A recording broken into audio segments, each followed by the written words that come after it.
உத்தரப்பிரதேச மாநிலம் சம்பல் மாவட்டத்தில் மசூதியில் ஆய்வு நடத்துவதற்கு எதிராக நடைபெற்ற போராட்டம் வன்முறையாக வெடித்ததில் 3 பேர் உயிரிழந்துள்ளனர்.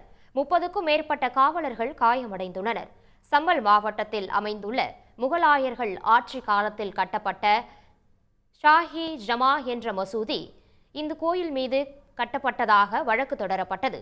வழக்கை விசாரித்த சம்பல் மாவட்ட நீதிமன்றம் அந்த மசூதியில் ஆய்வு நடத்த உத்தரவிட்டது.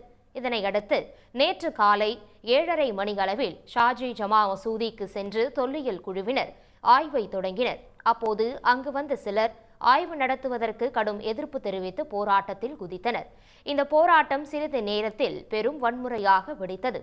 பாதுகாப்புக்கு பணிக்கு வந்திருந்த 100க்கும் மேற்பட்ட காவலர்கள் மீது போராட்டக்காரர்கள் கற்களை வீசி தாக்குதல் நடத்தினர். போலீஸ் வாகனங்கள் தீ வைத்து கொளுத்தப்பட்டன. பதிலுக்கு காவலர்களும் கற்களை வீசியதோடு கண்ணீர் புகை குண்டுகளை வீசினர். துப்பாக்கிச் சூடும் நடத்தியதாக கூறப்படுகிறது. இந்த வன்முறையில் சம்பல் பகுதியைச் சேர்ந்த 3 பேர் உயிரிழந்தனர். போலீஸ் தரப்பில் 30க்கும் மேற்பட்டோருக்கு காயம் ஏற்பட்டுள்ளது. 10 பேர் கைது செய்யப்பட்டுள்ளனர். நிலைமையை கட்டுக்குள் கொண்டுவர சம்பல் தாலுகாவில் 24 மணி நேரத்திற்கு இணைய சேவை துண்டிக்கப்பட்டுள்ளது. இன்று சம்பல் சுற்று வட்டாரத்தில் உள்ள 12ஆம் வகுப்பு வரையிலான அனைத்து பள்ளிகளுக்கும் விடுமுறை விடப்பட்டுள்ளது. கூடுதலாக காவலர்களும் குவிக்கப்பட்டுள்ளனர். உடனுக்குடன் செய்திகளை தெரிந்து கொள்ள சன் நியூஸ் பெல் ஐகானை கிளிக் பண்ணுங்க.